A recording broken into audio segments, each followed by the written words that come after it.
They're really unruly down there, so Yeah. you get them quick. Say something super. You're getting unruly down there, alright? Thanks everybody for coming back to lunch. The only rule is if you fall asleep, just don't wake in, don't bother us by your snoring. Alright, so thanks everybody for coming back. It's 1 o'clock, we're gonna head into the third subgroup. Louis Koskis and I will make it today, so Ron and I will co-chair this subgroup. And we'll start off by, I think for the record, going around the room and introducing who you are and who you're with. Patrick Maroney from Liquor Enforcement. We'll go to my right this time. Linda Atkins, Attorney General's Office. Jake Baus, Liquor Enforcement. Megan Tanis, Enforcement Division. Adam Stapin, the Colorado Liquor Attorney. Chuck Caskey, Colorado Wine Board. Steve Finley, Colorado Beer Distributors. Stephen Oliver, Growler USA. Drew Bailey, Patrolling Marketers. Jason Bassett coming up.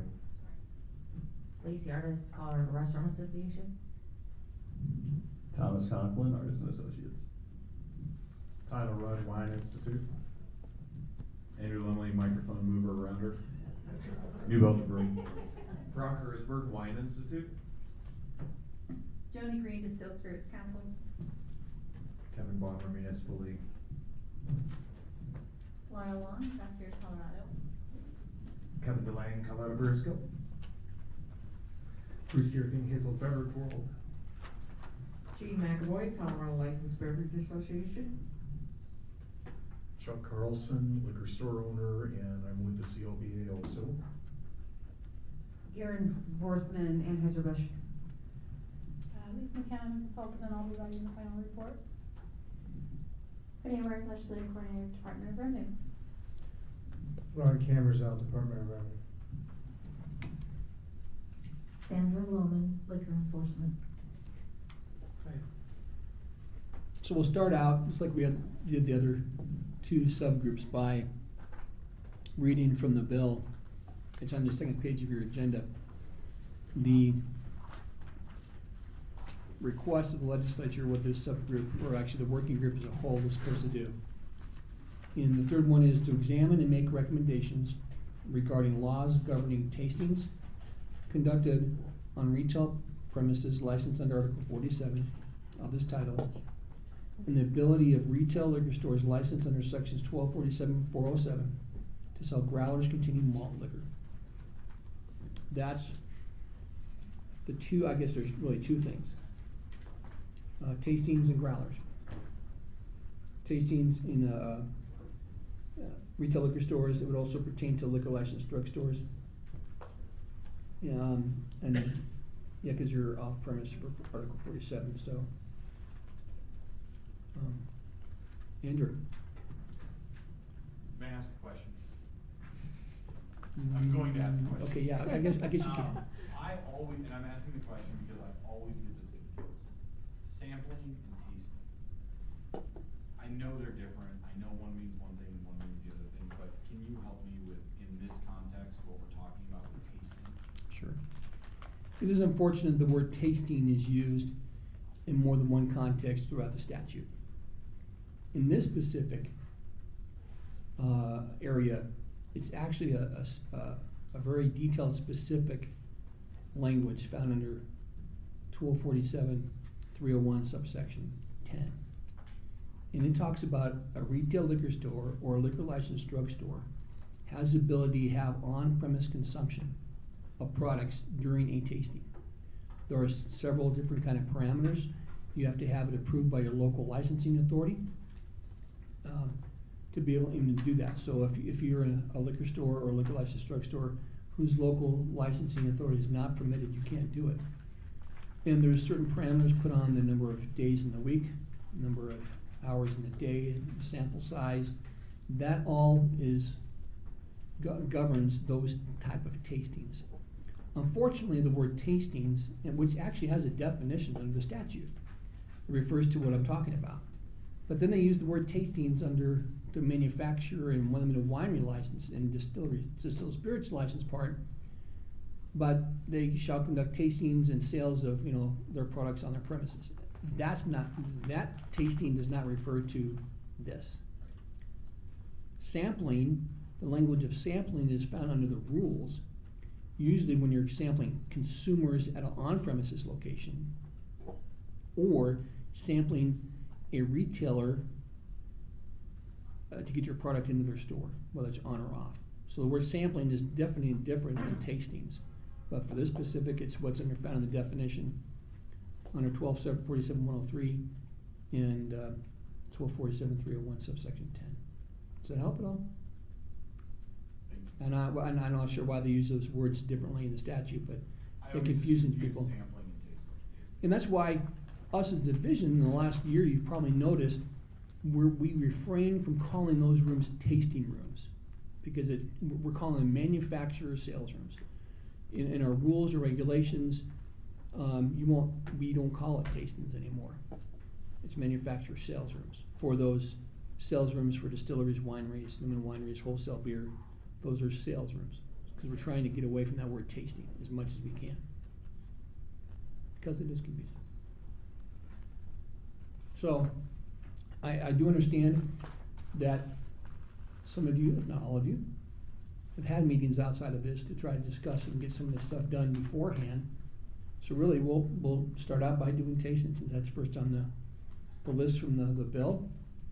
I'll open up the floor to tastings. I mean, I guess looking at the current parameters, was it Monday? It's every day but Sunday.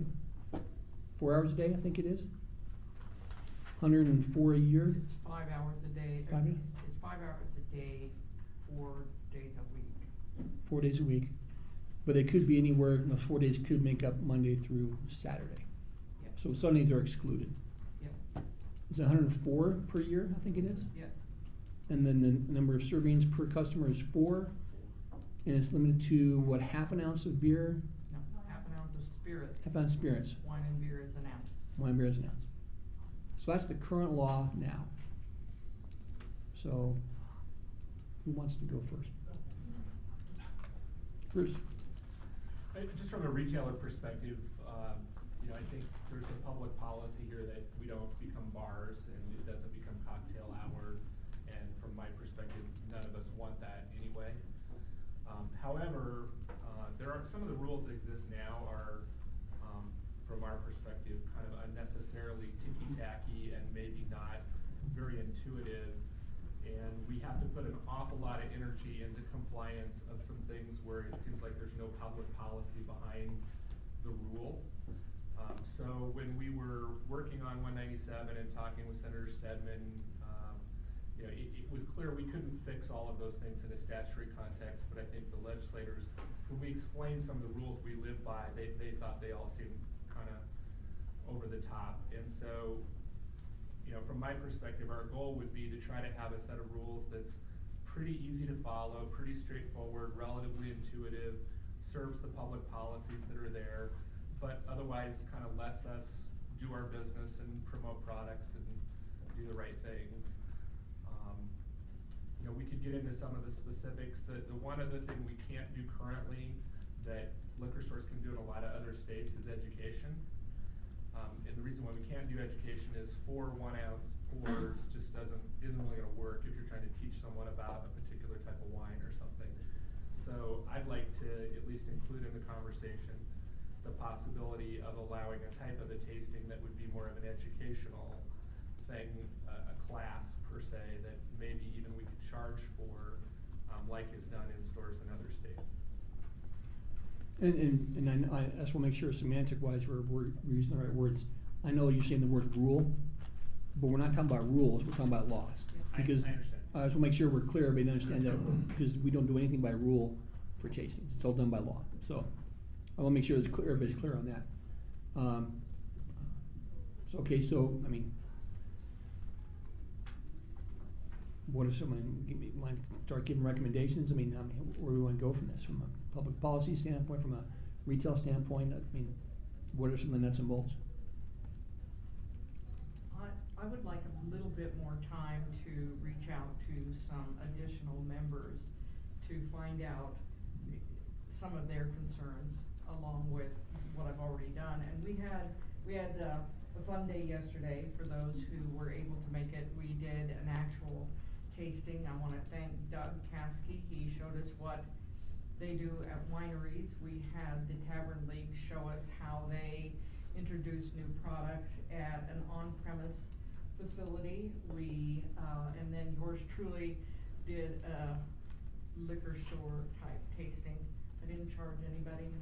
We really, I think that it was a good educational experience for people who don't know just how restrictive, I'll use that word, how restrictive the statute is on what you can and cannot do.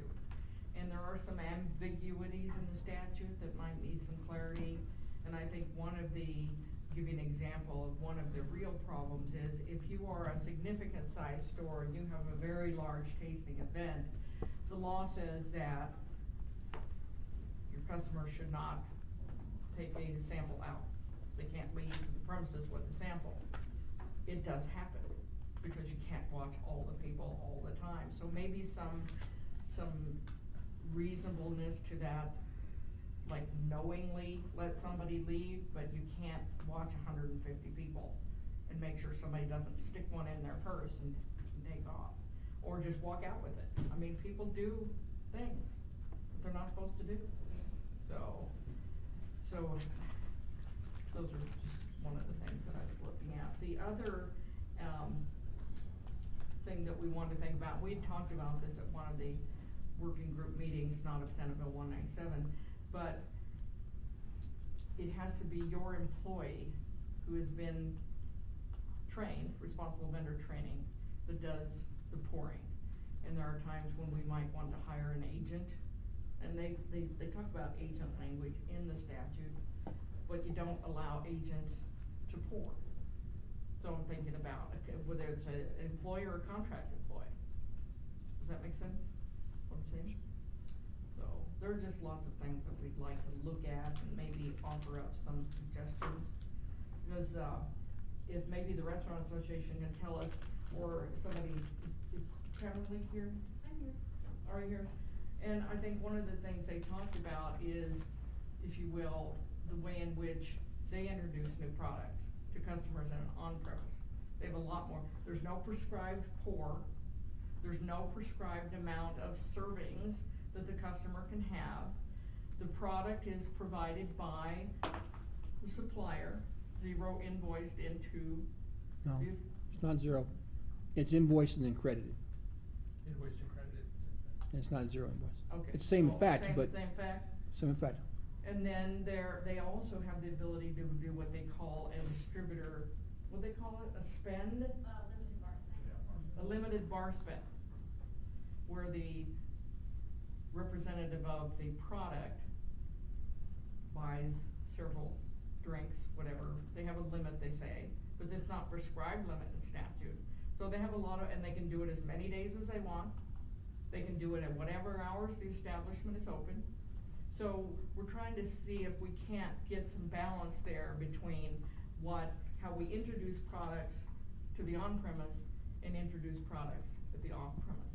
So I think there's ways in which we can come together a little bit better. And the wineries can charge for the tasting, right? Mm-hmm. Can brew pubs charge for tasting? Or breweries? Do you charge? So, I think it's a case-by-case basis. A what? Case by case, some do. Okay, some do, some don't. Well, liquor stores can't charge for tastings. So, and do restaurants charge for any type of that? They can if They it's. can. They can't They if it's can't. wholesaler sponsored. They cannot charge. Okay, so I just don't know, but I think that, there's a limit on number of days. I don't know what, we've talked about it, but I don't have any suggestions at this point. Okay.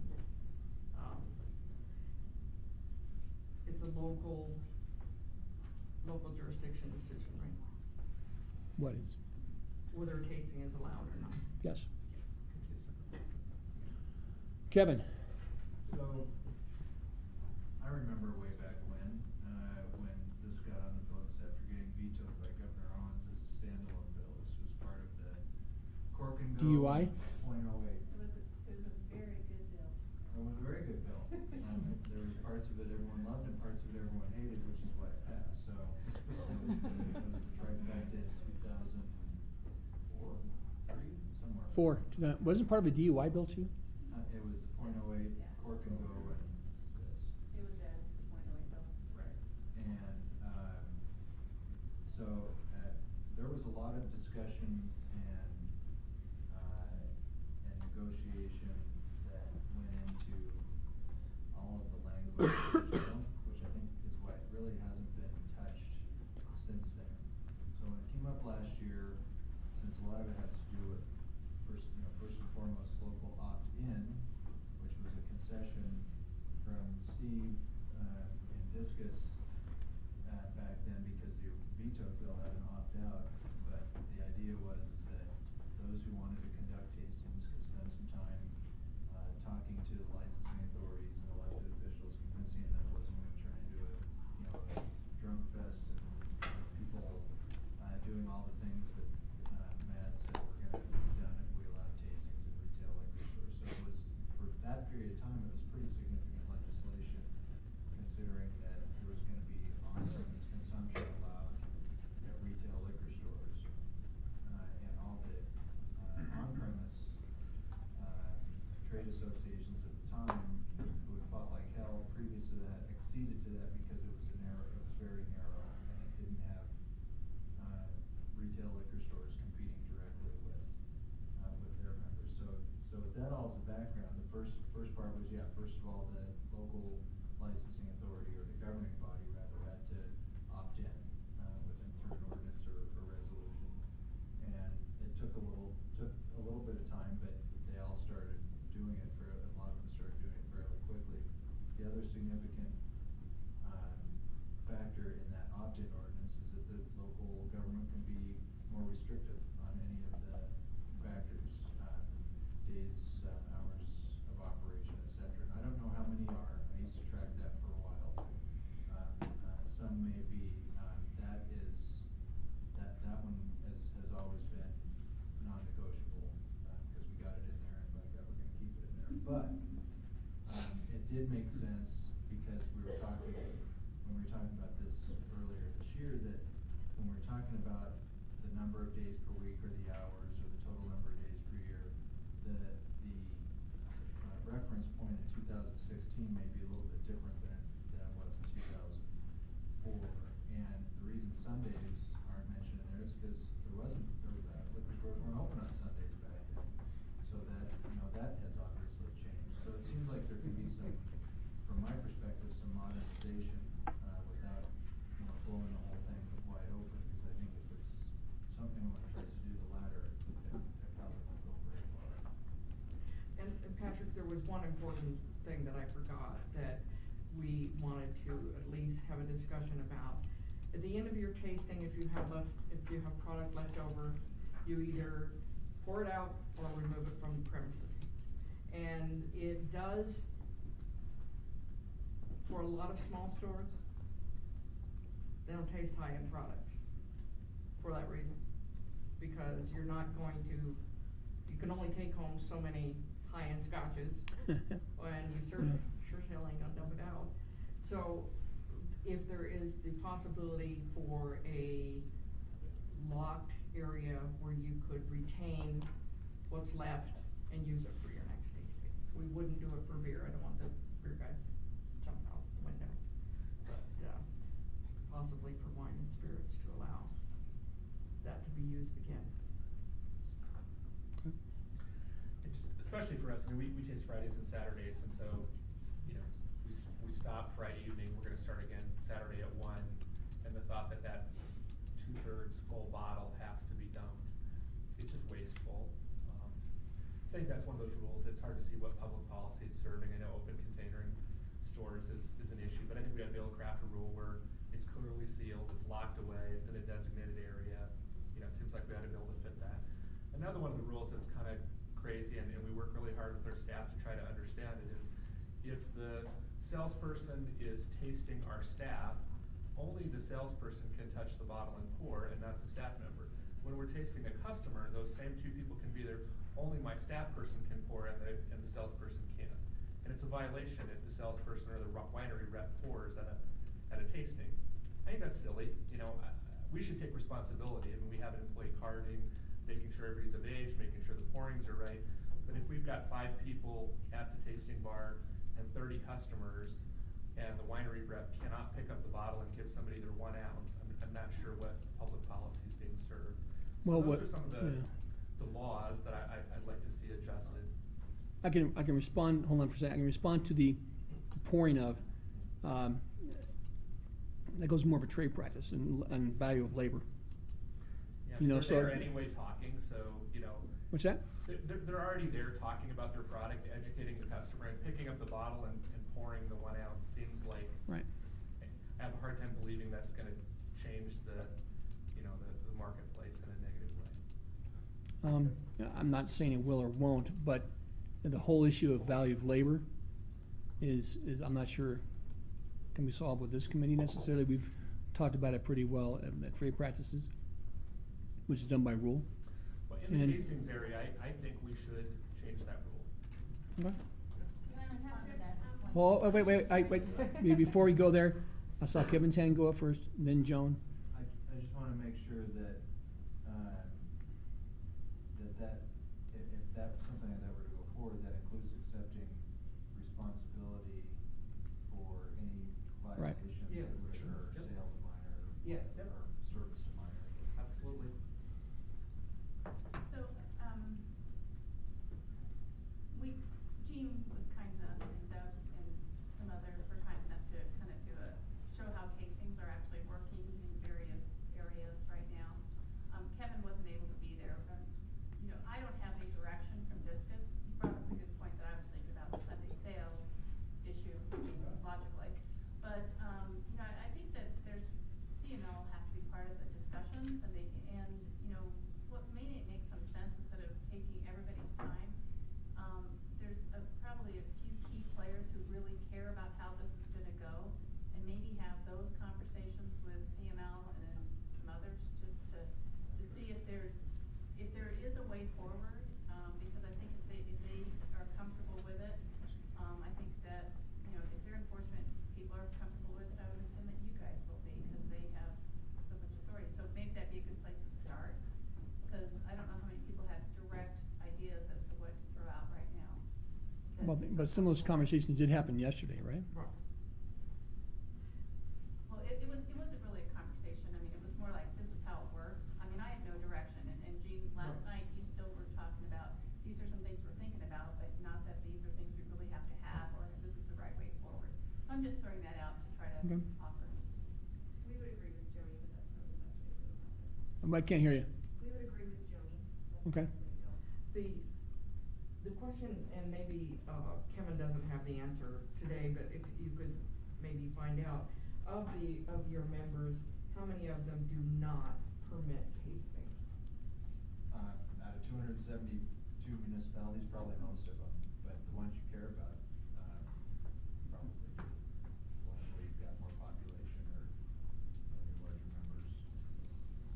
Certainly the metro area is covered. I don't know of any metro area municipalities that don't, but like I said, I stopped surveying on that a long time ago. I had a page-long list starting in 2004 who's opted in, and it's, the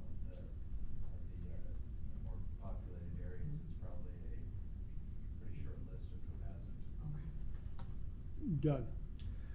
I was gonna go back to what Bruce and Jeannie were saying, that, and I know there's a value of labor concern, but for most producers, I think we feel that the producer's the best person to sell the product. And so to keep the winery rep, the winemaker, the brewmaster, whoever, at arm's length away from the process, I think it's counterproductive. And I hear what you're saying about value of labor trade practices, but I do think, this is a slightly different context than umbrellas and displays and merchandising. If you give it guardrails, it could be, but I'm not saying I'm against it, but I'll guarantee you it will be abused. And Bruce, It'll be what? it'll be abused. And I'm not saying by the people who are reputable, who are here on the table, but most of these trade practices are there for the people who don't follow it because they don't follow it. Would it be a problem in your establishment? Probably not. I'm not worried about it. But how much do we open that door? I'm not saying I'm against it. I'm not saying, but it is of that issue beyond just trade, just beyond the tasting law, it does dive into trade practice. Whether that in itself maybe, but I'm hearing it through the hand sales issue, people.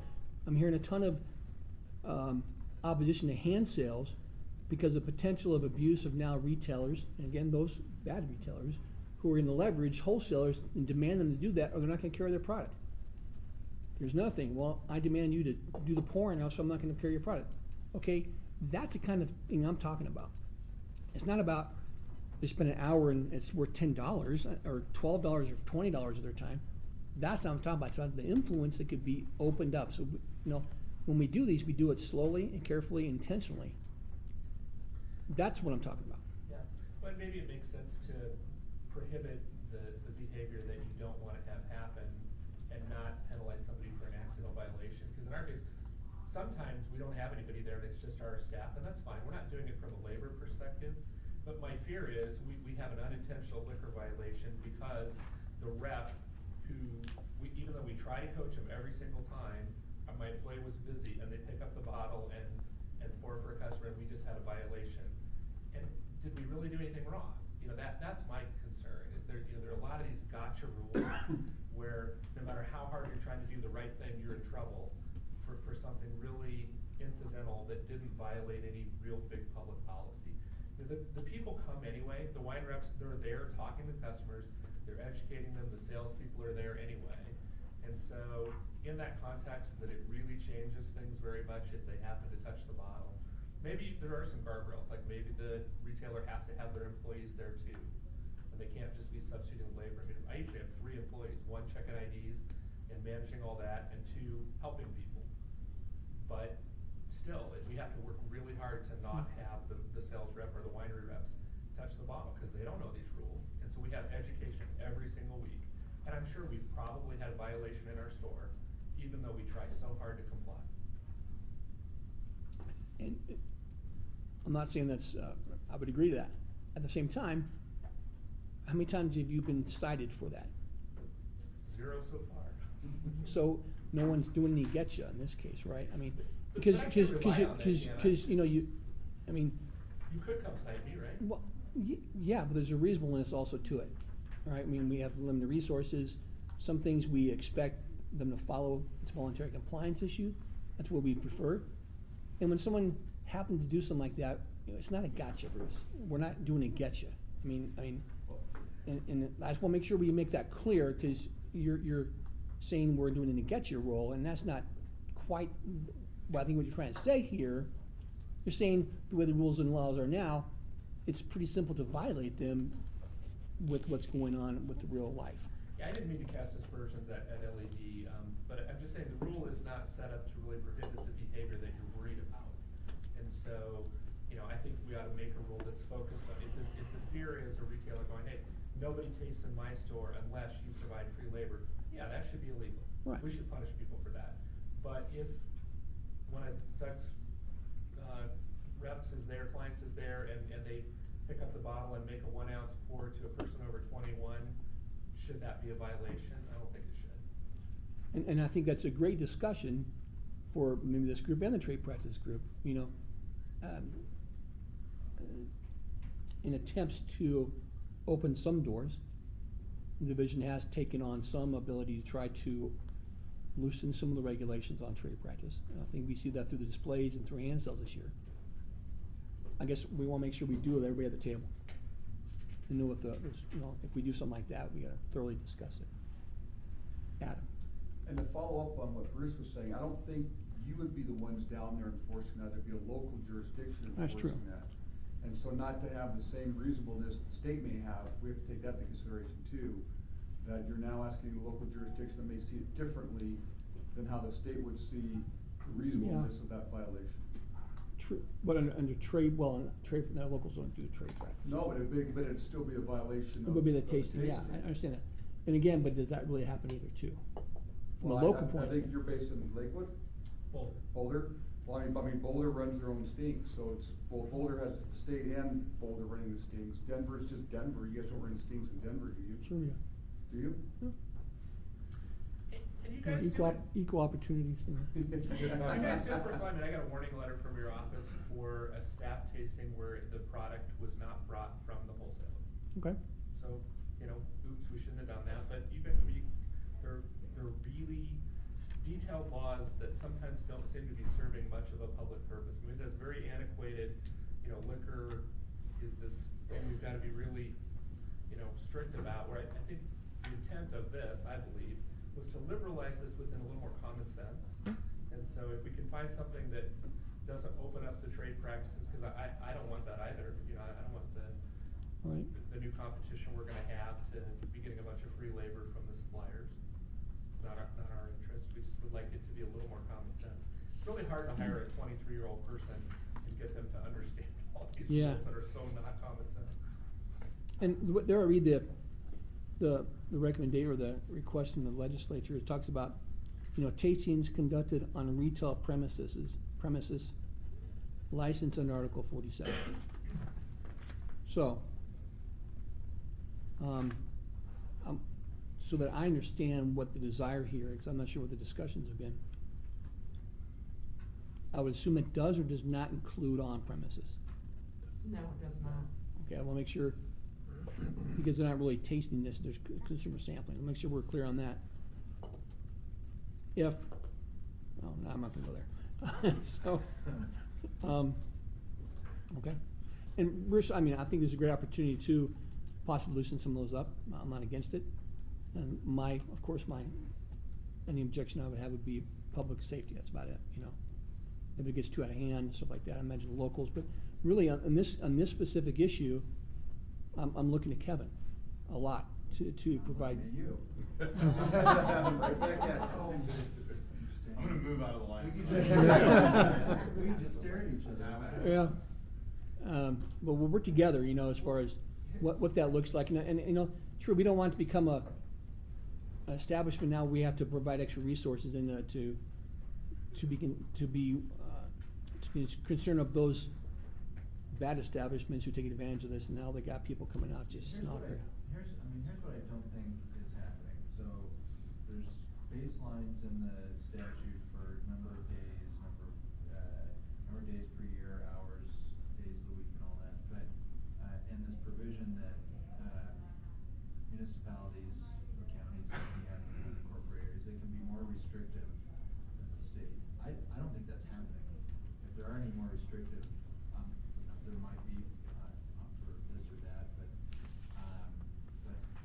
There are a few who ask additional information and additional things from the licensee. Fine, I mean, that's, as long as that helps them be comfortable with allowing your, Yeah.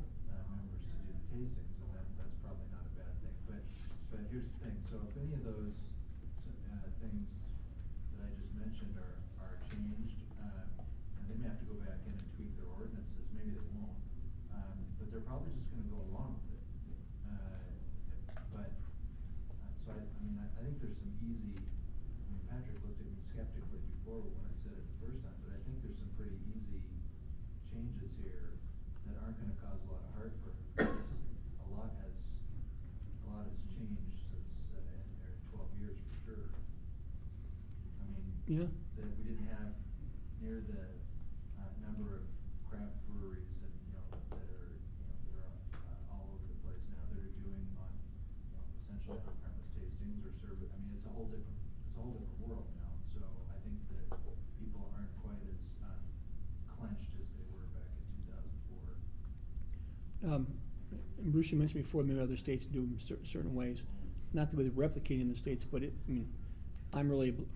I'm not educated on how other states, you know, do tastings in off-premise accounts, and I'm not sure about. I'd like to have an understanding of what they do, because the world's changing and a lot of things are changing, and our liquor industry in the last 5 years has changed dramatically. So, that would help. And Jason? I just, talking about consuming on premise, and restaurants carry dram, what are the dram rules outside of restaurants? Do you, if you get up to 4 ounces of liquor or something at a liquor store, do they have to carry a dram policy? We have liquor liability insurance now. It's not. I just- Nothing, there's nothing by statute. Okay. Yeah. We have dram shop liability statute, which caps damages. I mean, we carry one, just because good business practice, I just wondered. Yeah, it can be food. I think that goes to the question, is it a public safety rule or is it I mean, what you guys are saying seems pretty common sense to me. Yeah. But then again, I'm not just getting familiar with some of the trade practices thing, and I can't, I guess, I'm sure it could happen. I mean, is it likely that a store owner would ever say, well, I'm not going to carry your wine? I mean, I don't even, sell wine, but does that happen? Yeah, absolutely. If we're talking about what's done in other states, I mean, if that's the threshold, then, I mean, just a 47 license is not equivalent to what's done in other states. I mean, in other states, license like we would have, would be able to taste. And if we're having parity in beer laws, would a manufacturer only want to taste their product at a select number of locations, or they want to expose it to as many consumers as possible that are of age? And I know it's not in this working groups. Right, right. But at the same time, if we're looking at what's done in other states, and now we have parity in beer laws, should we have parity in where you can sample, taste, sorry. See why I asked it? The Yeah. first thing is a little confusing. Well, so it means different things in other states too, so. Well, I mean, in other states, as far as, what their, what's their method, how many days a week, what Right. they do classes, what the parameters the other states put on there is, if there is parameters. I imagine there probably are some, because of other public safety issues. I'm just talking about the ability to, since there is going to be parity across the beer channel, should. Well, at 8 at o'clock, I some was sworn that we. locations- At 8 o'clock, I was sworn we didn't. Well, no, in most locations, I think that was the term that was used, most locations would have the opportunity to, convert or go through some process. Should this be something that is looked at, the ability to, at least on beer, which we all will carry, would, Miller Court, Anheuser-Busch, or our smaller friends be interested in sampling their products at Right. other locations? But that's just a question, I'm not. I understand. Every. I mean, I think because we have a statutory purview, No, and you said that, I realize, I think that's a conversation for another day. But I was gonna suggest maybe, without necessarily getting to the decisions, would it make sense to just throw out some sub-issues that we might wanna consider under tastings? And if you don't mind, I'll just start with a couple, so Sure. like, should Sundays be allowed? I'll make sure I get these down here. Should the number per year be increased any? It's currently Yes. 104. Should the pour and amount limits be changed at all? Should the you must pour out the bottle or remove it rule be changed any? Yes. Should the who can pour rule be changed any? Yeah, I think Should the retailer has to pay for everything we taste rule be changed with no credit or reimbursement from anybody? Ouch, now that one's a touchy one right there. We talked about the on-premise, people have a different rule, so I'm just throwing out there, I think it's something to talk about, not suggesting a Right. particular. Yeah. And to get back to your point, as long as the locals have the ability to restrict that, I don't see why we wouldn't wanna try to give the retail liquor stores the opportunity to take, I don't wanna say advantage, but take opportunity that they're given, especially in light of all the new craft wineries, distilleries, and the view of Colorado, liquor's not, I mean, in my mind, liquor's not evil. It's not an evil that it once was way back when. Yeah, you feel like you have some life. A whopping 12 years ago. When's the last time you were downtown Denver about 1 in the morning? It's been a while. I'm saying, Jess, I mean, Yeah. I agree, it's not, it was, but that doesn't mean there aren't problems with it, trust me. Oh, no, I agree with that. Okay, and Bruce, you know, just, cause you guys don't necessarily understand what we see out there, cause you guys are the good guys. Many times, more than we would like to know, we'll go into retail liquor stores where the owner is blitzed having a party in the back. Okay, that's why that law is there, you know? That's why they have laws, you can't have any open containers. You know, it may not seem good for what you're talking about, but it is good for us when we go in and, I mean, it's a bad situation. I mean, it goes beyond just that. I mean, it's deplorable situations with, I mean, child abuse, with having children there and drinking. I mean, it's really, those are some bad situations. Now, do we have other tools to take care of those and still allow you to do what you do? Yeah, but you understand, most of all of you see the good. You don't see what we see on the back end of when we do have violations and what we do occur. So just keep that in mind. Help them keep in mind, they're still there for, some of the stuff's good there for still good reasons. I do believe we have opportunity to change things, and I think a lot of things you're talking about issues, we're definitely open to. So don't get me wrong there. Gene? Do you have a lot of repeat offenders in trade practice violations? Well, you know, with trade practice on, you need to give me a year until we really ramp up our unit to do that. Is it out there? Yes, it is. In Colorado? Yes, it is. We have trade practice violations going on in Colorado. Yes, we do. Yeah, I know there are trade practice violations. For every law there is a violation. But I'm thinking about severity versus, and frequency, and like say repeat offenders. I mean, you've got how many licensees? 12,000? On the retail, about 9. About 9.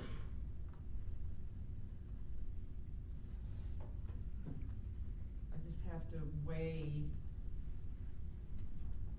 the good against the bad. And if the bad is really significantly growing.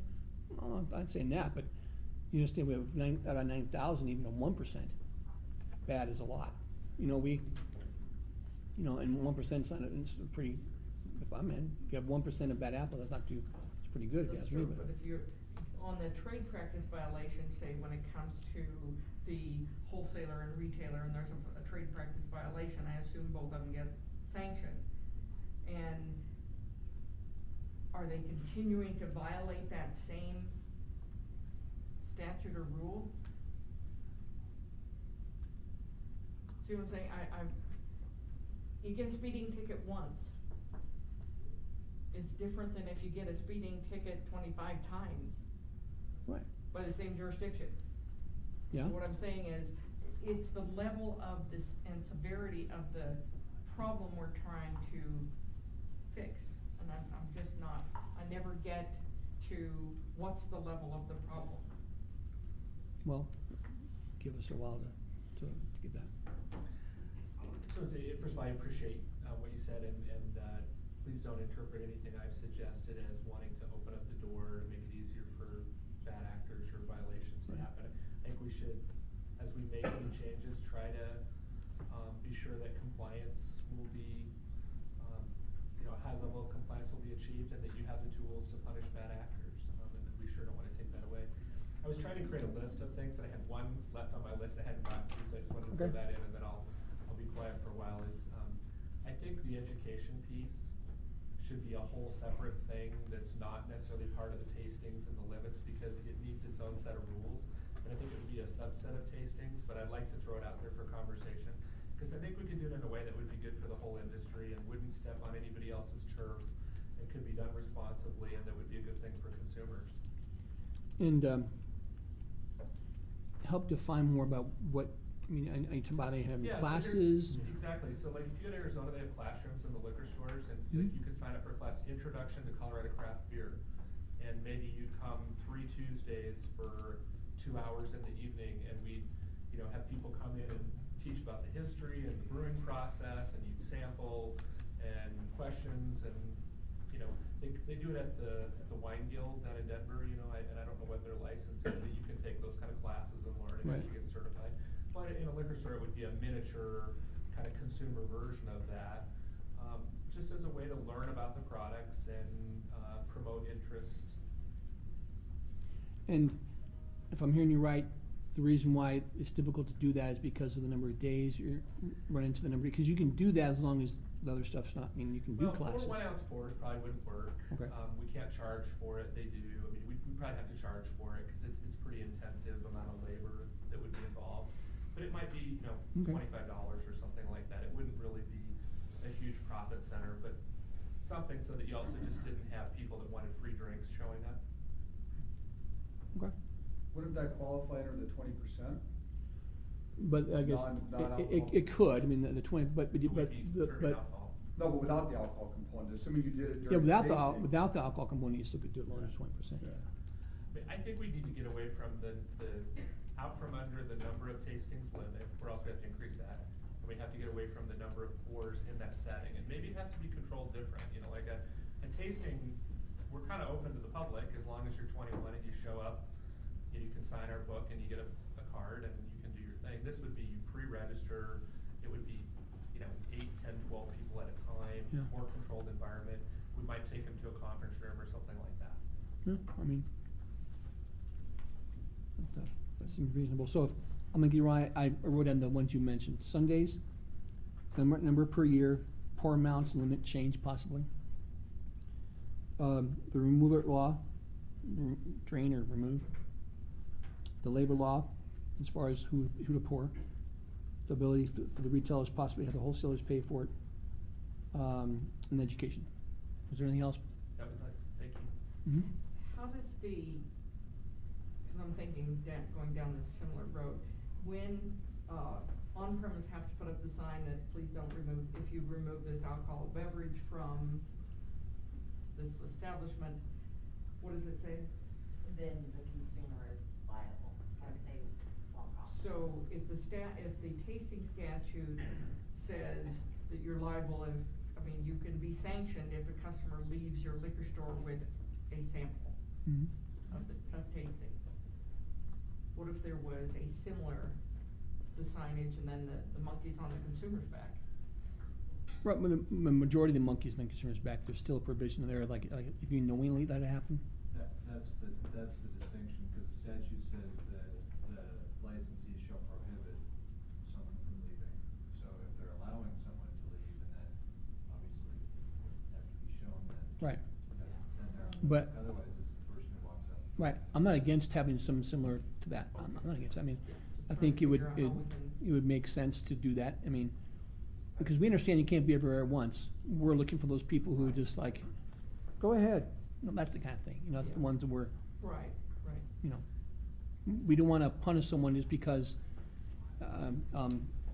you have like two staff doing something, you turn your back and someone runs out and, you know, nah, that's not what we're interested in, and if you want some cover there, I'm okay, just like we did with on-premises. Yeah. Yeah, and I think when we wrote that, we were very concerned about the fact that we wanted to make sure that it didn't look like restaurants were just saying, okay, now it's your problem. That's- We wanted to make sure that, if someone is doing that, those bad actors. Yeah. And from what I've seen the last 2-3 years, the number of those violations has really gone down. I'd say before that sign thing went up, or the law went up, well, we probably had 3 or 4 a year. I don't think I've seen one for quite a while.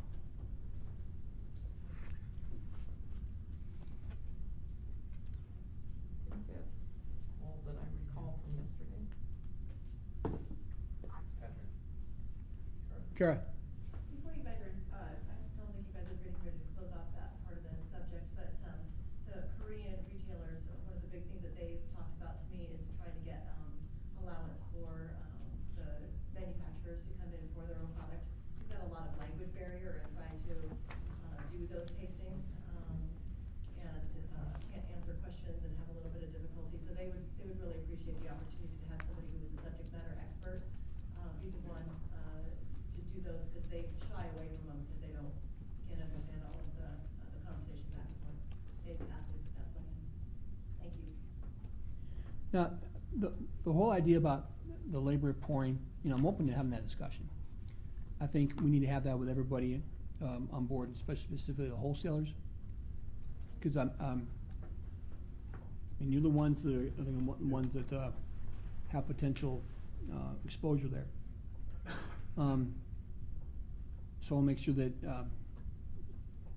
if we think we're gonna do that, cause there's be a rule change as well as a law change on this, that we have some really, clear, understanding and a lot of discussion on how, when, and if, because it does open the door. That's all I'm saying, it does open the door, which I'm not afraid to do, just as long as we all understand and agree what's going on, yeah. I think the brewers, would agree with the liquor stores on pretty much every one of their points, if I can. But as far as the value of labor goes, I think it's fundamentally different, than someone stocking a shelf, for instance, because manual labor is fungible, but the ability to talk intelligently about a particular brand, flavor of beer, or even, to do a proper pour that's so specialized, it's not. This is just pouring, they can talk all day long. You can talk all day long and, but the current law says you just can't pour, you can talk. Come up to New Belgium, we'll try to, you can see how fun it is to talk about beer without pouring something. I'm not disagreeing with you.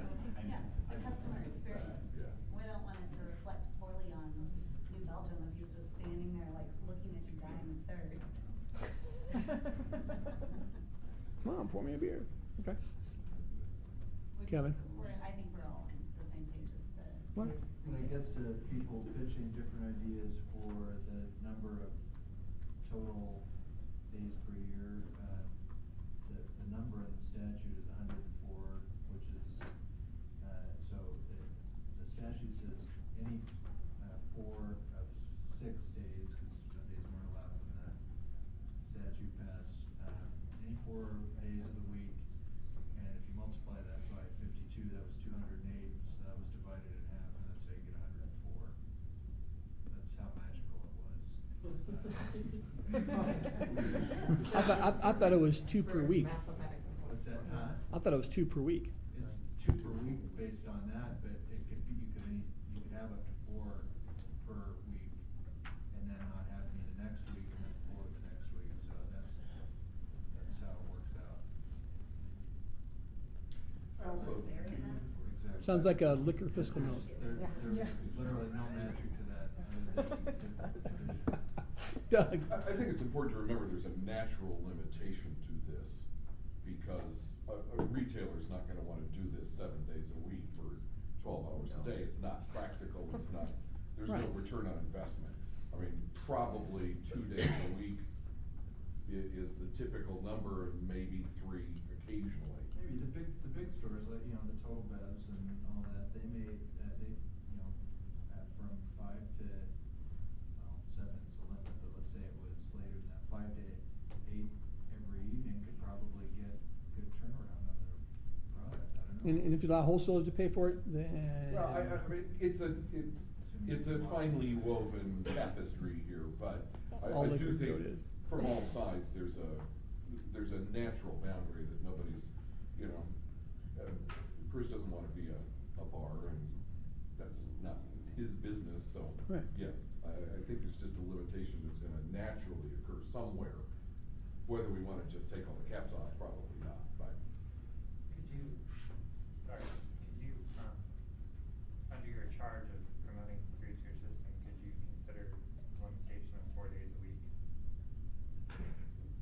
The limitation on market access for all these new ventures and craft brewers that, might otherwise, everybody's gonna wanna taste the new Blue Paddle or the new Belgian beer because they're familiar with it, they trust it, but, and if I'm, just thinking out loud, if I'm a convenience store owner and but I wanna help my little craft beer guy down the street, I only have 4 days. Mickey needs to be here to talk about that as well. Like I said, I'm in way over my head. Steve? As far as the value of labor discussion earlier, we'd like to have that larger discussion, have this within that larger discussion, whether it be here or rulemaking or both. Right. And I know that I think the thought is simple, but the implication could be big. That's why, I just wanna make sure it's not as simple as that, well, just let them pour. It does make sense from the customers but like all, I think all liquor rules and laws have been made for something, and we wanna make sure that we open those doors slowly.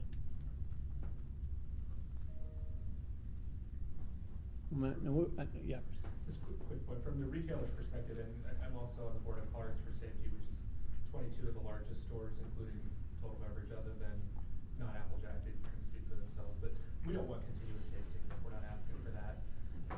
The 2 a week actually works pretty well, except sometimes there's an event where, like, a winemaker's in town on a Tuesday, and we taste Fridays and Saturdays, and then we can't taste, and so I think a little increase would be good, but we're not looking to go wild, and I think having some boundaries on hours is good. Sundays would be nice to be able to throw that in, but it's very expensive for us, and we're responsible for everything that happens, so we have to devote a lot of labor to it. We lose a ton of money on tastings. It's a very expensive endeavor for us. Even if we were getting the product credited, it would still be very expensive for us. We had a great tool though for marketing, right? I mean, it's It is, that's why we would do it, is we think we get it back on marketing, but it's hard to say. Yeah. Well, now we've had a great discussion about tastings. We have an hour left before 3 o'clock, and I like to stay true to that if possible. So, we have those specific, we have 7 of the sub-issues Bruce, you brought up. I asked you for our next meeting to come back with maybe a little bit more nuts and bolts after you talk to your people, what, of these issues, what you'd like to see. If possible, any kind of national model of what we've seen in other states as far as, what they allow and stuff like that. Doug? Before we leave the term tasting here, let me ask if this is even appropriate here. The one thing I brought up yesterday that I think the wineries would be interested in looking at is the law that requires the license holder to serve a meal before a consumer can take out a partially consumed bottle. Here's why. I mean, that's fine, and I appreciate that, we need to have food attached to this. And for a lot of wineries who have a nice picnic area, the consumer brings a picnic, they buy a bottle of wine, go have their picnic, but they're not allowed to take that resealed bottle with them because the licensee isn't providing the meal. I'm sorry, I'm not following. Maybe I'm totally lost. Well, correct me if I'm wrong. In order for a licensee to recork a bottle of wine and let the consumer take it home under the same bill, you have to serve a meal. I don't think so. I'm Oh, I thought this was the cork and go bill. Yeah, well, it's in there, but I don't think they have to. I don't think They there's, have to serve the they have to have meals available, I The believe. licensee just has to allow a patron to leave with it, and then they're on their own now. But I thought they had to have a meal No, available. I'm not aware of that. Maybe I missed that part. I thought you told me that, but okay. I don't believe that That they have meals available. So if the Or consumer- actually, not necessarily, because here a tavern can do it. Tavern only has to have much light snacks. A limited winery can do it. Okay, well, that's my There's- question, cause I thought I had heard previously, maybe it Oh. wasn't you, maybe it was before. You have to have meals available. That's Right. what it is. Right. Not that they'd actually How to buy one. had to buy one or Right, chicken one. right. I'm They sorry. have to have, you're right. The tavern, in order to do cork and go, you have to have meals available. Limited Right. winery, if you do, you have to have meals. And so Meals available. My scenario is when the consumer brings the meal, not the licensee selling it, can the consumer take a partially consumed bottle home with them? I don't think so. Okay. Is I that understand. appropriate for consideration here? No. Okay, thank you. Not that we don't love you, but. I'm just, the tastings, this, multiple definitions But of tastings. if you're in 407, we'll give it to you. Oh, we're under 407. it's gonna be fun. Oh, 407, sorry, never mind, okay. Cause Thank you're not a retail premises. I'm happy to move along. I just said, isn't it appropriate here? I'm sure it's a growler discussion, won't take very long, so maybe we go on. Yeah. Yeah, okay, I'll shut up And, now. and since we're done with tastings now, right, I'm gonna turn over to Ron to do it. All right, let's talk about growlers. Now, no growling going on, okay, I know. A few growls in the room going on, so. Okay, growlers, I know there was a meeting on Tuesday or whatever it was about growlers. And I guess we're all over the board here, but let's, if we wanna lay out some of the ideas, issues of, it talks about the ability of retail liquor stores licensed under section 1247-407 to sell growlers containing malt liquors. Now, I'm assuming they mean more than that, because a retail liquor store can sell a growler as sealed coming from a wholesaler. So I mean, but I think they're talking the filling and refilling of growlers. Yes, that's what. Yeah, the idea, Patrick, was, there are many small craft breweries who may not even package the beer for distribution at this point in time. And to have the ability to get a small keg of one of those more exclusive small production beers into the store, be able to fill a growler, seal it, cap it up, and sell it, would be a useful differentiator, since we're suddenly gonna have a ton more competition for beer sales. Okay. As we move forward here. All right. I'll open the floor. I missed the fun meeting you guys had the other day, so I'm sorry about that. The industry does want to, participate in that, understanding, and I, agree with the language and the charge of this particular group, and the statutory intent might be to limit the discussion to the retail liquor stores under Article 47. I mean, the language is what it is. That being said, there is an expressed interest to help the category in the stores by my industry, and I'm certainly not saying that the group should move beyond or expand or do whatever at this point. I just, as their director, I need to make sure that everybody transparently knows that. But I also agree with the interpretation that it seems like the language pretty much limits the discussion of this group and that report to growlers and retail liquor stores. Steve? Yeah, you weren't at the meeting, but we had the meeting in my office, and not choosing sides here, I'll just kind of lay out what the crux of the argument ended up being by the end of the meeting. Like, Greer said, yes, this is only supposed to pertain to, this group is supposed to pertain to, retail liquor stores. I know, C-stores and grocery stores, I don't want to speak for other folks. CRA mentioned that they would be interested in it as well, so, this group can only do so much, but, it's gonna put that on the table that other folks are gonna be looking at it as well. Whether they run their own bill, try to amend something, I think, that's where the discussion's gonna go with this issue. And not choosing a side on that one way or the other, but just that's kind of where we ended up on Tuesday, and that was the discussion. Okay.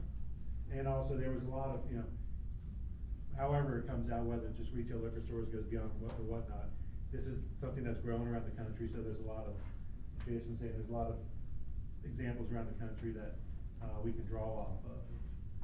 Some states are more restricted than others.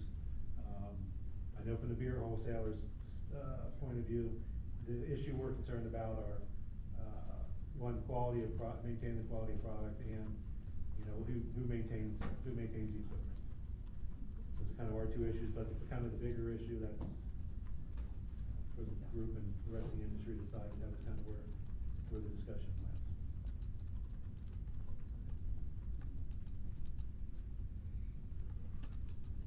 Okay. Bruce?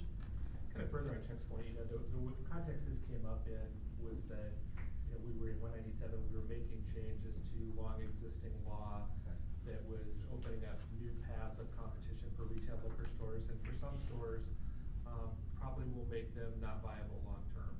And so, what are some things that we can do to try to minimize the impact on locally owned Colorado businesses? And one of them is, well, currently the only people that can fill and refill growlers are the brewers themselves with their own product. And would it be appropriate for retail liquor stores to have some ability on some basis with appropriate safeguards in place to have growlers? If you ask the question of the world, who all would like to sell growlers, I'm sure there's no limit of the number of people who would say yes. So that's not the charge of our group, and I don't think that was the intent of opening up the issue. But here, the quality and making sure that we're representing the best of the brewer's products is important to us, and we would think retailers should be, subject to the appropriate safeguards to make sure that's true, and also health and safety of the consumers. Mhm. Sometimes other states, it kind of amazes me how their growler stations are pretty half-assed, and, at my store, we have a restaurant license, and we get inspected by the health department because we make ice, and because we taste in glassware. So we are held to restaurant standards. Well, I would think someone, serving growlers, filling growlers, you'd have all those health and safety questions. They probably ought to be getting inspected by the health department and make Right. sure that their lines are cleaned and that public safety is being protected. And we're not looking for a Wild West thing on this. I think it should be something that we step into, cautiously, but with the thought of, can we promote the industry and keep some of our Colorado independent retailers viable longer term? And from a division standpoint, growlers, I think we're just watching the tasting part of the growlers. I don't, from a public policy, standpoint, are as concerned about that. I think that is done very successfully in other states. Ever since I've been with liquor enforcement from 2011, it's dropped off a little bit, but we would get calls once, 2, 3 times a month from people excited because I have this great concept that nobody's doing in Colorado. How do I do it? It's like, well, it's because you can't. And what? You can't? It's everywhere else. So I understand the desire for it, understand the need for it. I'm not against that concept whatsoever. So. I did have a question, because one of the other provisions we put in the bill to protect, kind of the viability of the smaller was the low cost sales, right, for at the retail level. And so my question then, how do you determine cost being, for growlers? And I'm not trying to be No, obstructionist here, I'm just saying, I used to work at a brew pub, and we're not subject to the low cost. But the grocery stores The would grocery be, stores are. if grocery stores are included in growlers, which Right. is an I foregone don't- conclusion, that you're No, right, I know, if they but I'm were, just saying, like, that would be an issue. how would you determine Yeah, cost? the cost of a growler, I guess, I don't know, that'd be something they'll have to, The per ounce cost or something of the beer, but. I don't know. For what reason? Because there's below cost sales. and- Liquor licensed drugstores can't sell below cost. They I can't understand that, sell but below this cost. isn't. But it doesn't apply to us. Right, it doesn't apply to you, so I guess. I was just. Okay, yeah. I don't know, Britt, I don't know whether, they're not here. No, I know, I just. Let's exclude them. Yeah, okay, they're not here. Take 'em off. Laura. To my knowledge, there is not a single brewer in the state of Colorado that's clamoring to have growler sales. We've addressed this issue before, and, I think there's a lot of concern, among brewers. But, in the world created by 197, which we did not support, I think going forward, our main concern is, protecting our access to market, protecting our current ability to sell growlers, having some guardrails in terms of, the cleanliness and freshness of beer, whether that's, Coors has a model that they like. For us, it might just be the ability to opt in or opt out affirmatively from a growler program. Things of that nature. I think if there's, with proper guardrails, we would be able to see a way to supporting growlers. Opportunity for who to opt in or opt out of the growler program. I was gonna clarify that, actually, so I am not confident that the draft system is clean, that my product's going into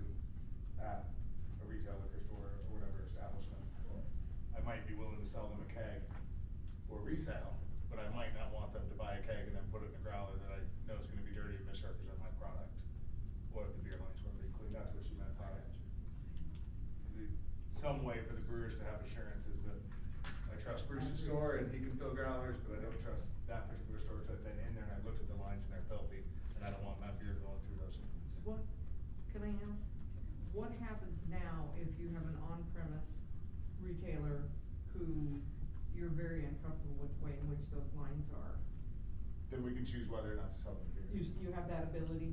Yeah, sure. Okay, good, For sure. good. And sometimes that's even written into the distributor supplier Okay, contract. but it doesn't, You it's not written shall into not- statute, but it's written into the agreement that you have with the You wholesaler. shall not sell Okay.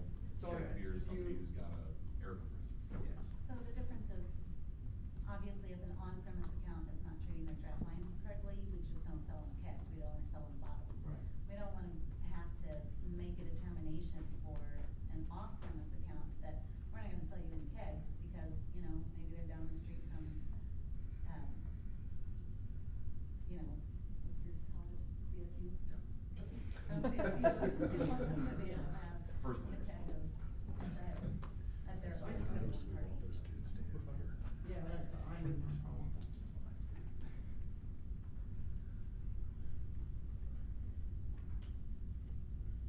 I mean, I think that the most important thing is that the regulations are uniform, adaptable, you know, regardless of how the ultimate conversation comes out about that.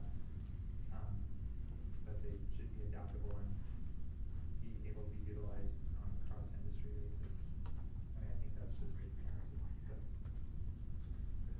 Adam? Thank you. Maybe, so conceptually thinking here, so assuming the growlers are acceptable, you would be able to charge whatever you wanna charge for the growler? Versus, so assuming the brewer says we're charging $5 to fill a growler, you guys will say we'll do it for $3? I mean, how do you see that? I mean, just thinking out loud. Could do it for 12. Or 12, or whatever that may be, so it's. They're gonna mark up the product to us, so there's no way we're gonna undersell it. But I guess, would they not? Is a keg, and then you fill it from a keg they normally sell you, or is it gonna be this keg is for growler filling purposes versus a keg you sell for off premise? And I don't know how that would, conceptually thinking.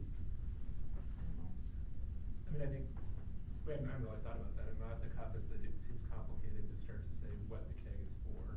And I think if we've opted in, you know, if we go work out something with Dry Dock to have them, we're not trying to poison our own relationships, we'd be stupid to be doing that. So I think if they've opted in with us, you know, we would figure out a retail price, we wouldn't be underselling them, I'm sure it would be more than at the brewery. But I would think a keg's a keg in that case. If I buy a keg and my growler's out, I'd like to be able to pull it out of my stock and plug it in.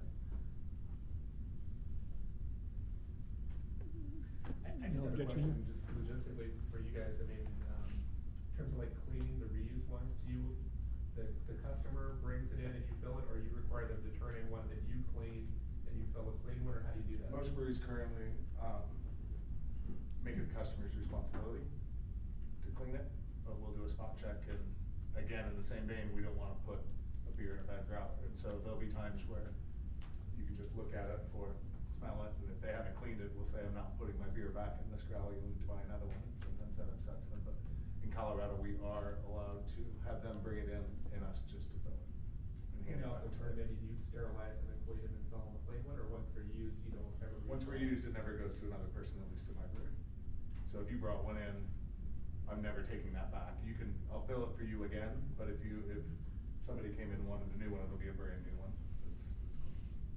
But I think this question was asked the other day, if someone brings a New Belgium growler into your store and it's clean and sanitary, you will fill it, right? And we are currently able to do it, and that's one of the things that would be important for us to maintain. Right. Any container, part of growler law is one of the things that makes it appealing from a conservation point of view. Mhm. If you have to buy a new glass every time you Right. go into a place, then you're gonna end up with, you know, hundreds. I feel like you should represent the Northeast, tell them that. And there are systems out on the market that are completely self-contained and inside the machine, it fills it, seals it, pulls it out. I'm not suggesting that that's the right way to do it. I'm just wondering from a, like when you get inspected by the health department, like what's the guarantee that you don't accidentally transmit bacteria from the customer's container to your equipment? That's a great question, thank you for asking it. First. We rehearsed this earlier. CDPHE does not have any jurisdiction over manufacturing breweries. They do over brew pubs because that's a restaurant and they have a food license.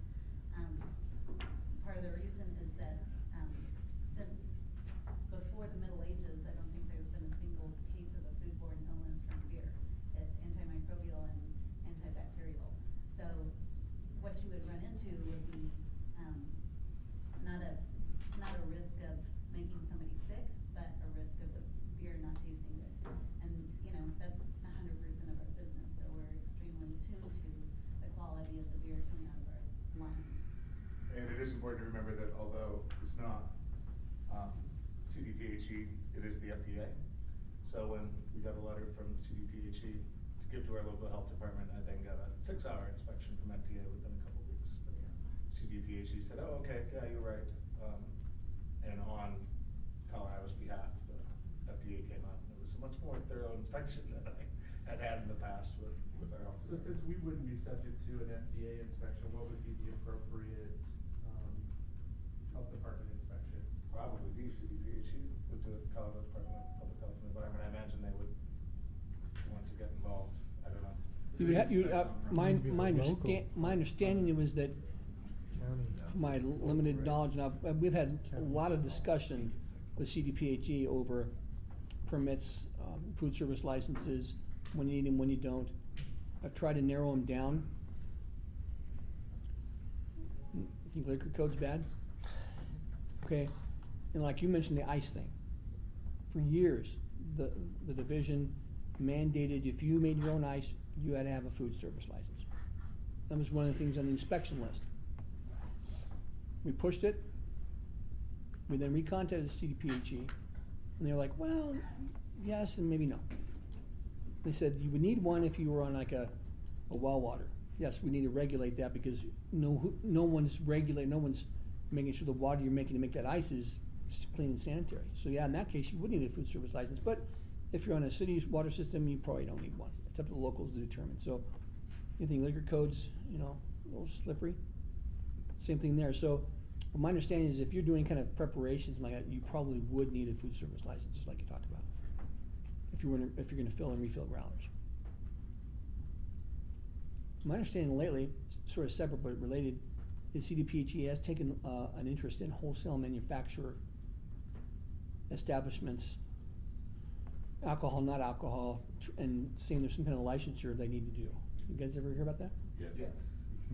That's, yeah, and FSMA is also gonna change the relationship of FDA and CDPHE as they're gonna do those inspections for Food Safety Modernization Act, so. Yeah, we're all required to register with them. I think currently, when I had my inspection, she said it was about 2/3 of the breweries so far that were actually registered, and if the rest of the breweries didn't get registered soon, that they would go through TTB to pay them a visit to make sure that they're registered, so.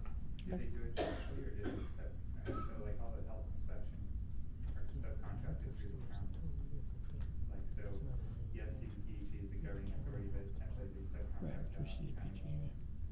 Or does CDPHE come directly? It was on behalf of the FDA, but I believe it might have still been, there's two women that handle breweries, and the woman that was in charge of breweries was also in charge of seafood in the entire state. So I think she might have been part of CDPHE, but it was on behalf of the FDA now inspection as opposed to Tri-County Health in my case. Yeah, for that situation for manufacturers, I think CDPHE is the contractor For the FDA. Instead of going Yeah. to Tri-County Health. Right. Whether or not that's gonna get handed down to the local health departments, I don't know, but, cause the Department of Ag here is doing, grower side. Well, CDPHE, just to clarify, is looking at an FDA rule and whether they're gonna go underneath, FDA or continue on their own code with, Colorado statute. So they're looking into that right now, and that's gonna be And CDPHE also, their arm is the county, their local governments, right? Your local governments want to actually do the. Most of them. Most of I think there's like, sorry for, No, you're fine. I think there's 12 counties that are, underneath CDPHE and the rest, each county is like, don't quote me on those numbers. Which my recommendation to you guys would be stay at uniform state enforcement level. And because I mean, for food inspection, Denver's not even accountable to the state. Denver has its own health inspection, restaurant, retail inspection program that CDPG doesn't even do it. So I'd probably figure something else out. This isn't working. Boulder County does their own, for example, as well, and, I mean, I guess wherever it's been, the local jurisdiction does the inspections, that makes sense, but the beer line cleaner, I think the chemical can be pretty nasty, and so it seems like that's another thing that, would need to be done properly, and so my suggestion is, if a retailer's gonna have growlers, they ought to have a food service license and be inspected. I don't know how you feel about that. Oh, yeah, I think they have, well, they have to meet those requirements, that are set down by, I suppose it's whoever sets them down. But Steve, how does it work now for on-premise line cleaning and all that? It varies. Some of our guys have people that do it, some contract people come in and do it. So do all the on-premise that have beer tap lines, well, you're all regulated by do they check the lines? I mean, what's the frequency of them checking the lines or any of that stuff? Never. Or never? See, it's not I think part of the issue is there's virtually no pathogenic issues that can happen, right, by virtue of what beer No. is. So you can't get sick, it can just ruin the product. So if you can't get sick, nobody's gonna spend time inspecting it because there's no risk to humans. But if my line was still a BLC and my employee failed to clean it out and we poured a growler that ended up being, 8 ounces of beer line cleaner and the rest beer, isn't that the kind of thing we should be checking? Yeah, but you'd have to inspect that after every cleaning, which is 2 weeks in most places. And they don't necessarily mean that you can inspect after every cleaning, but it'd be the kind of thing where you could lose your license, you lose your privilege to be selling this product if you weren't handling it properly. I don't know. Maybe if there isn't any enforcement for bars, maybe it should be the same, but it also feel like it's kind of thing where there's a little higher level of responsibility than selling closed packages.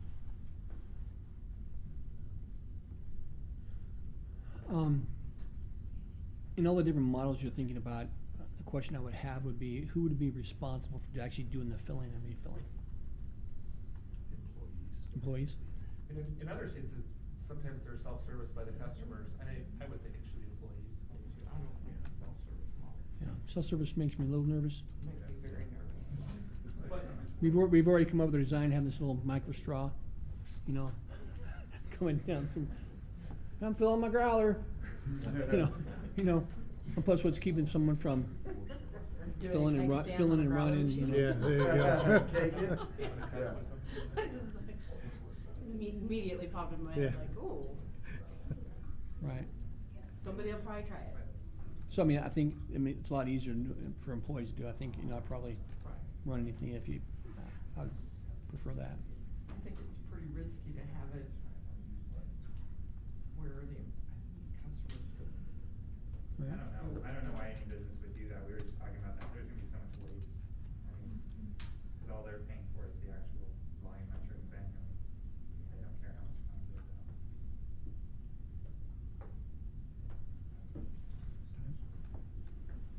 So next steps here, you want come to the next meeting with maybe some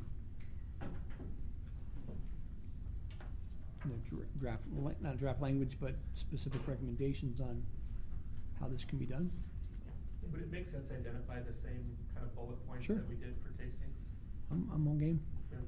Yeah, and go ahead, and then also I think it'd be important for the brewers to bring how you would want those lines. What your expectations of the retailer would be. apparently there's, yeah, we could do some of that, but apparently there's these fancy devices in other states that I've never seen that, so I don't even know what the systems would look like or. Very nice. What's that? They're very nice. Do you use Very, those? very expensive.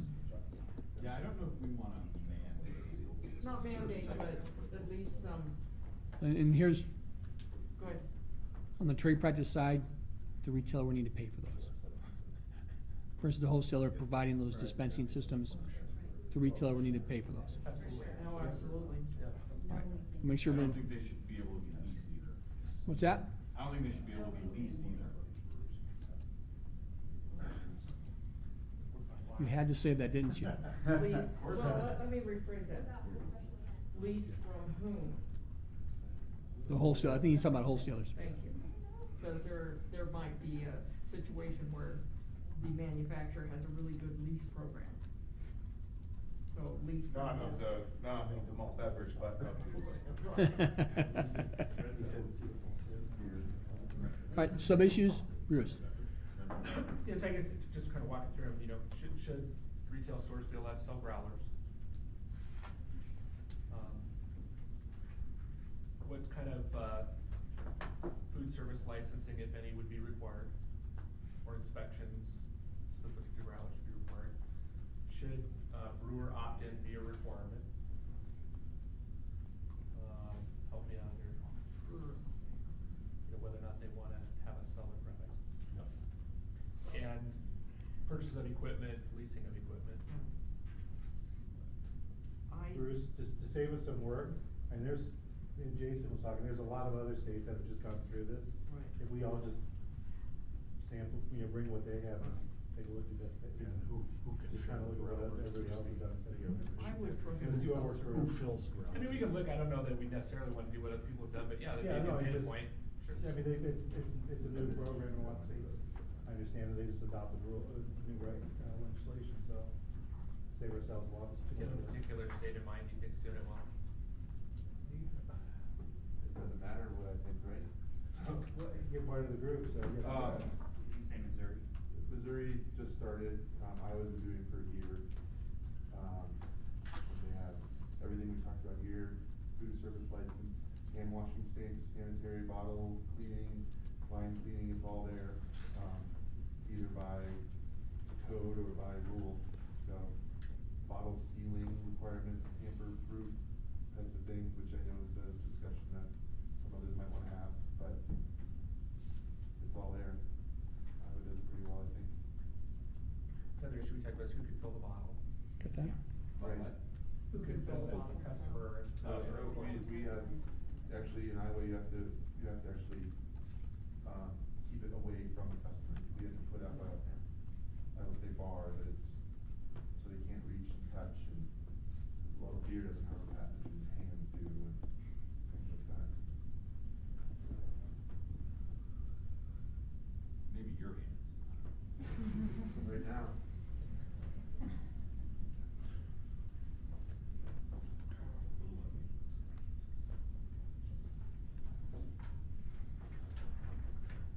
Okay, any other sub-issues we wanna address the next time, bring examples, bring some ideas? I mean, it appears that, is there any major opposition to allow retail liquor stores to sell growlers in some form or fashion? Yeah. We would oppose that. Okay. Unless you also have the ability to do it. Correct. I think the rest. And the restaurant association, if they're able to sell, then restaurants will be able to sell.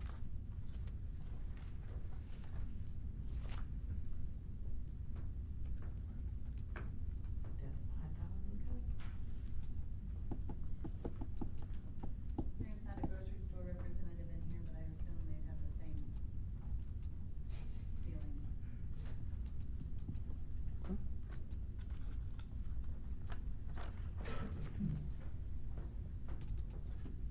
Given the charge of our subgroup, so just trying to understand how that would factor into it, I guess it really is just kind of like you said, you just oppose it. Cause we don't have the ability to grant that under, make a recommendation to do that under our charge. I'm sorry, say again? So our statutory charge is really just to make recommendations about the ability of retail liquor stores to sell growlers. It doesn't say anything about anyone else selling it. I don't think we can go back and say, well, we recommend that all these other groups sell growlers too. We just took 40 minutes to get to what we got to in the other day, minus Right. the candy that was on the table. So, that's where it's. Right, like because we're- from my perspective, I'm interpreting this very narrowly. We, just discuss retail liquor stores selling growlers. I don't know if the legislature really gave us the ability to say in somewhere else. Kevin? Hey, look, I mean, if there's an agreement on something broader than that, I don't think it should be off the table. Just saying. Rather than, cause if it ends up being a recommendation, then folks say, alright, well, that's fine, now we have to run a separate bill, but there's otherwise a potential for some agreement. Say, okay, here's the recommendation on retail liquor stores, and also, I don't think there's a limitation of additional recommendations that go along with whatever is required. I understand what you're saying. You're going through I understand what you're saying, the- Kevin. At the same time, though, then you can open the door to anything, right? Because it's tied somehow to some way to that. Because I want to be careful that we don't. But I don't think anyone's talking about anything and everything. I just wouldn't wanna close the door on any reasonable discussion, by a narrow reading. I think as long as the group, accomplishes what's required, there's no restriction on additional discussion. But it doesn't say an additional. It only says those three things. And the reality is we won't have that agreement, and so we know that. So that's the reason why if we go down that road, we're just gonna be mired in conflict. The purpose of it being in here was to try to protect retail liquor stores that are getting all this additional competition. If it's let's add even more additional competition, then we're undermining the whole purpose of being here in the first place. But it doesn't prevent them from trying to amend it or running their own bill. Everybody always has the right to go to their legislature. You might, We it's a would never democracy. say that they didn't have the right to Yeah, do oh, that. I know, I'm just saying this. Yep. And if the position is we don't want the liquor stores to get it unless we get it, and that ends up being, a minority report, or maybe becomes the majority of the group, then we should make that a recommendation. The dissenting opinion. Yeah, the dissenting opinion. Who will write that? You. Drafting. But I also agree with Kevin that if possible, let's try to come to a consensus where we Yeah. can. So if it is a consensus that everyone's good with it, if everyone can do it, I think we need to make that conclusion. But it's not. But I understand that. It's never going to be. It's a non-starter. It wasn't the negotiation, well, we really want growlers for liquor stores, but that's okay, we'll let everybody else in too. That's not how the conversations went at all. And I wasn't there, so I don't know. And frankly, it would be like us saying, and by the way, we also wanna add gas pumps, and we're gonna start having food, extra meals. There's a point where it's like, everybody would like to expand all their business opportunities, but that's not what we're here to serve. I agree. Bring it on. Not afraid of competition.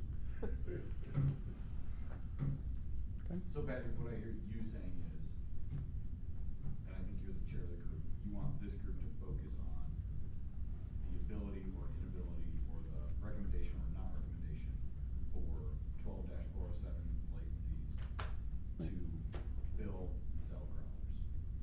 Yes, as far as the recommendations.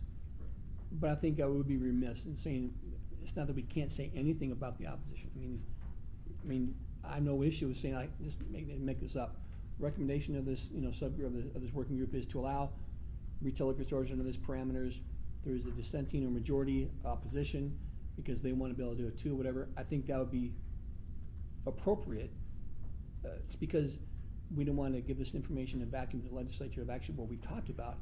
Discussion points should be, but as far as recommendations, I don't know if this group should say we recommend, whether majority, minority, whatever, that everybody have it. I don't think we should do that. We do the recommendation should be what it says in the statute, but comments should be added to why we got where we got. Does that help? Just to be clear, I think the brewers are in favor of maximum flexibility. I think that we want to limit it to a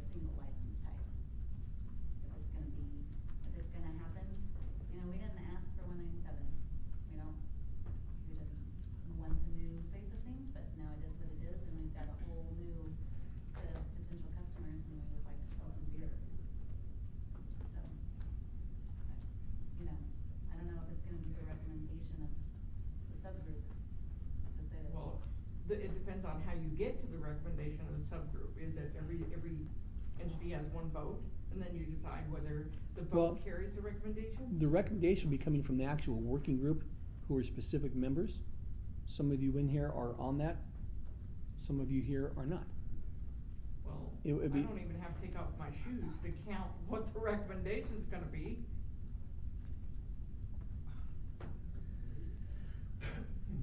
That's, So, you know, I think it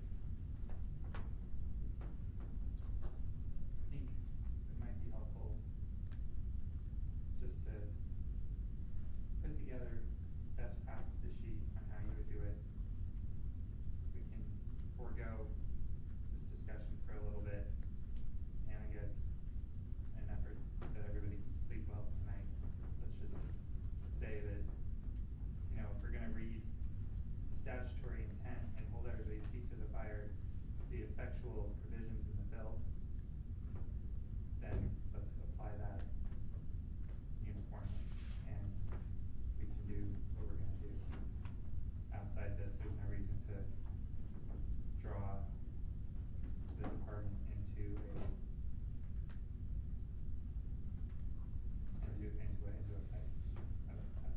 I mean, I understand you're facilitating, you've done a great job, we all appreciate it, but this seems to be rising to a higher level, and I'll remember it's 1/1/19. I certainly don't intend to spend the next 2 years being mad about this.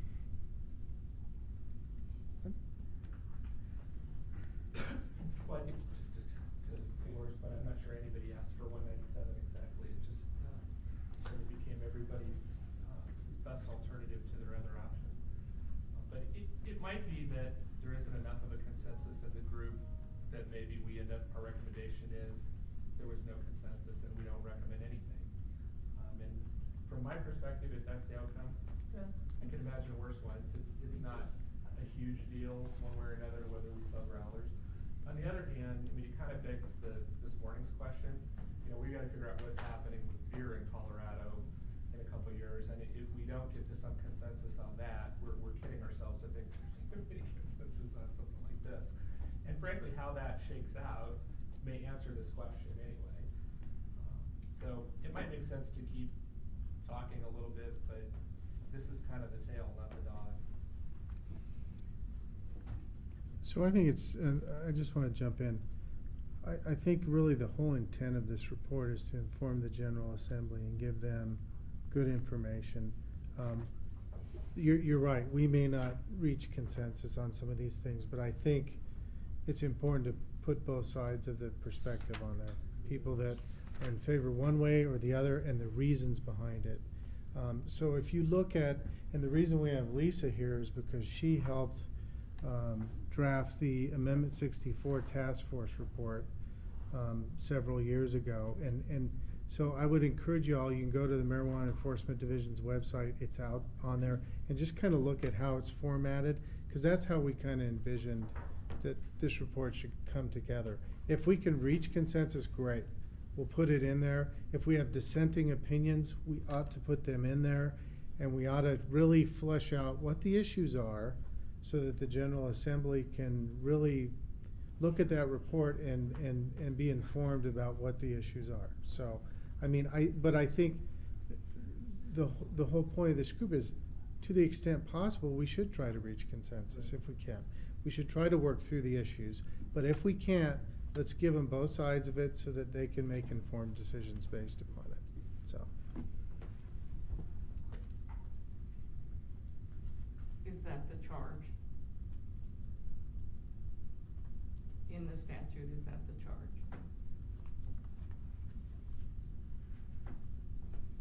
What do you think the charge is? I don't have it open anymore. Okay. Not on just growlers, but on the entire working group. The charge was to, for all three different ones. The growlers examine and make recommendations regarding laws. Recommendations, laws governing tastings conducted on retail premises, blah, blah, blah. And the ability of retail liquor stores what should, you recommend, I'm trying to figure out what the recommendation's gonna be. If it comes down to one entity, one vote, then the recommendation would be, no, we don't support growlers in retail liquor stores. Am I wrong? Yeah, well, what the statute says, section 3.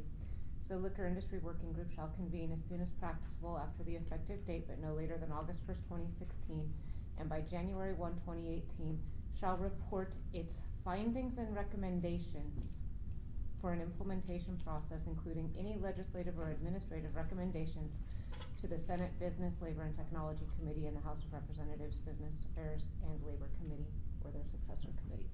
So findings and recommendations. Findings of what? I'm sorry, I'm just trying to figure out findings of what? Well, I think we're focused on these 3 issues, right? That we've been talking about in these subgroups. And I mean, I think it's premature at this point to say that we've reached anything. And I think we have a lot of work to do, and a lot of discussion, a lot of debate, and really fleshing out issues. And we may say we were not able to come up with a consensus recommendation. However, here's some of the issues on both sides of the issue.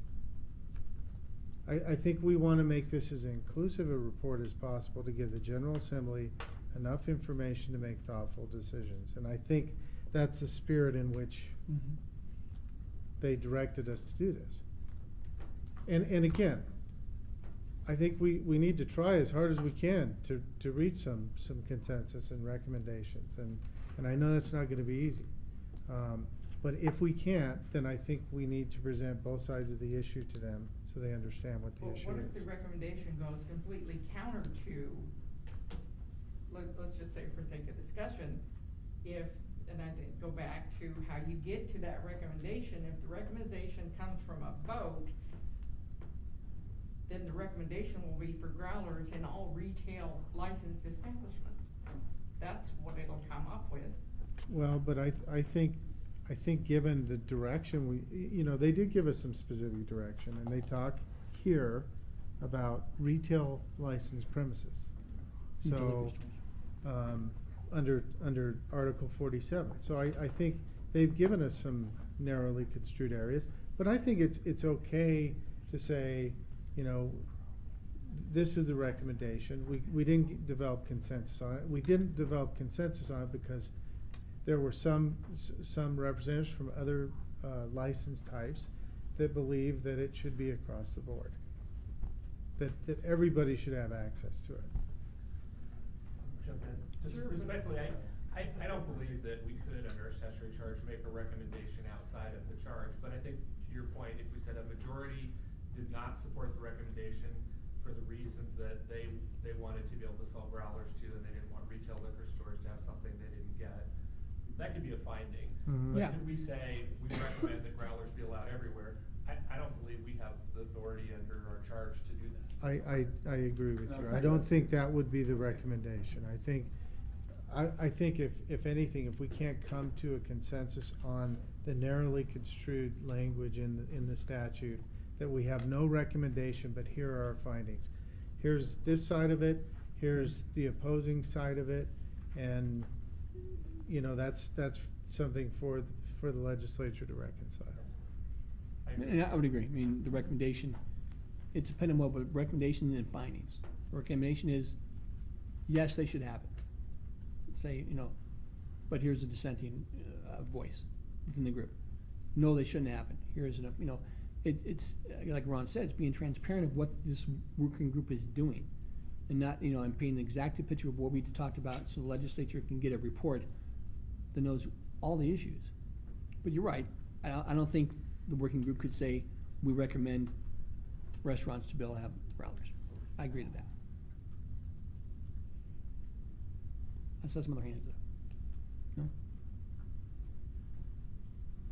I really would encourage you to look at that Amendment 64 report, because it kind of will give you a flavor about how we can present it. And we're open to discussion on that too. I mean, we want this to be fair, balanced, and inclusive of everybody's views. But again, if we can reach recommendations as a group that's obviously the optimal place we wanna be. If we can't, then we're gonna have to present findings to them on both sides of the issue.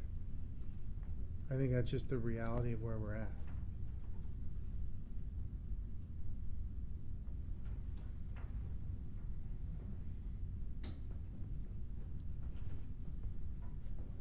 Anything else? And we can talk about that a little more at the next meeting. I, like I said, take a look at that report. If there's things that you like about it and don't like about it, that's why we have Lisa here. You know, we can start really thinking about what the end product's gonna look like and how best to present the information to the General Assembly. Okay? You wanna go over next steps? Okay, next steps is we're meeting next month, November 16th. Location. We do have this room reserved. I'm not against moving it somewhere else. We did try hard to try and get somewhere more central downtown. It was very difficult to do that. So, that would hold all of us.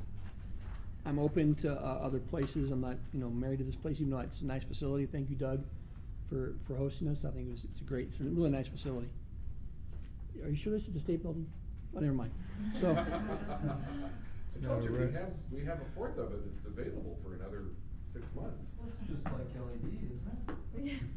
Yeah. Oh, yeah. I was gonna say, this is definitely not a revenue building. There's windows and a door.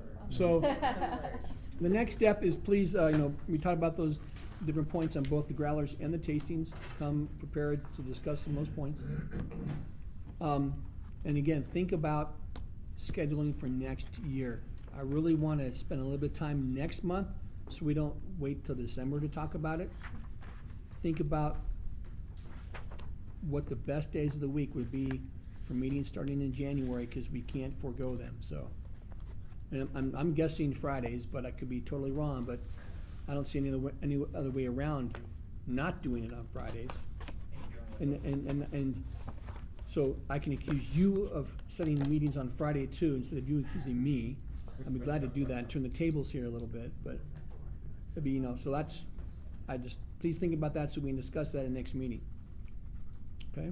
Until then, we will announce where the location will be. If someone has any ideas, has a place available that might work, let us know. You're always welcome to come before council. That's pretty close. Patrick, could you just a second talk about the next year's compliance work group? Totally separate, or are you looking for overlaps with what we do here, like we trade practices Separate. came up again? Separate, be just like we did this year. Okay. Need help with this, right? Yeah. All right, thank you, everybody.